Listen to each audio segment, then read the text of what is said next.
already implicated in a murder or two, being adopted as an assassin might well be an advantage.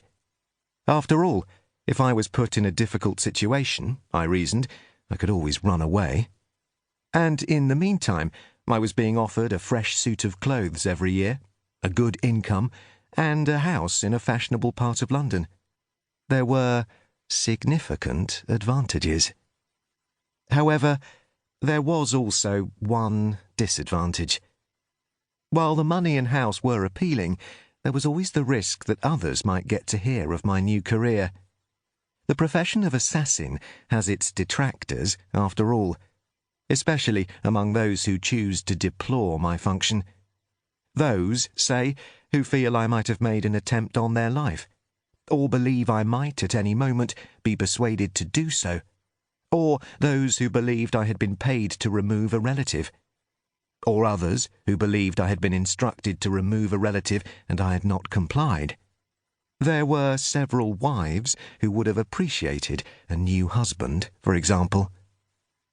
These ingrates could appear at any moment, and it now sounded, from the thunder at my front door, which would be seriously marking my new oaken timbers, I feared, that such a moment had arrived. It was time to leave. Leaping from the bedclothes, I pulled on my hosen, slipped a shirt over my head, grabbed at my jack, caught hold of my belt, and rushed to the window, donning the jack and tugging on boots. My chamber was in the top floor of my house. It was jettied, as were all the other properties there, and from my window I could see the upper chamber of the house opposite. At the noise below, and the shouting of "Open, in the name of the Queen!" from beneath me, I saw my neighbour and his wife suddenly jerk awake and sit upright, he looking comical, with his nightshirt and hair all bristled beneath his sleeping coif, staring about him blearily like a stunned sheep. She was less amusing, but thoroughly interesting, for, in the warmth of the summery evening, she was wearing only a thin chemise that gaped at the front. Seeing my attentive leer, she grabbed at it instinctively, and then shot a look of pure venom at her husband and let it gape once more, looking at me in what I could only describe as a speculative manner. But I had no time.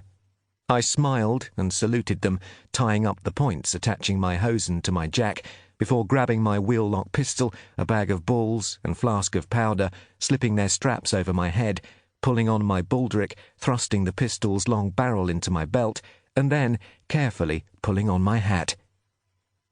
I studied my appearance in the mirror. There was no denying. I looked rakish, but superb. My preparations complete, I clambered out onto my window's ledge. It is no secret that I have no head for heights. Not for me, the excitement of the fool who disdains to grip a rope at 30 feet of loitering death. If death is waiting for me in a hard-packed roadway, I would prefer the security of a hempen rope. The distance to the ground from this vantage point was enough to make the sweat pour. I clung to the window's frame and tried not to think about the ground and how very hard it was.